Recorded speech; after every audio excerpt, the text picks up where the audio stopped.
Allora, il premio come miglior cortometraggio va a Not for Sale, un film che ci mostra che anche in mezzo alle rovine la vita continua a cercare un senso. È il gioco del protagonista che finge di essere ingegnere per costruire una casa, una fantasia che costruisce dove tutto sembra perduto. Con il linguaggio cinematografico essenziale e potente, il regista trasforma la guerra in un racconto di sopravvivenza e speranza. La personalità più religiosa non è il denaro. La casa non è in vendita, ma l'innocenza e il sogno che esistono.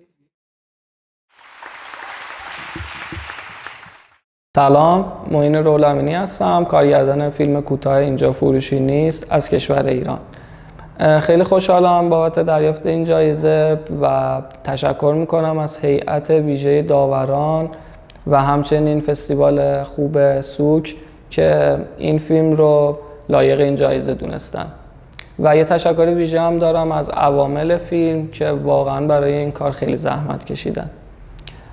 در آخرم دوست دارم که این جایزه رو تقدیم کنم به پدر مادر عزیزم و امیدوارم که در آینده نزدیک شرایطی فراهم بشه که بتونم از نزدیک شما دوستان و عزیزان رو ببینم.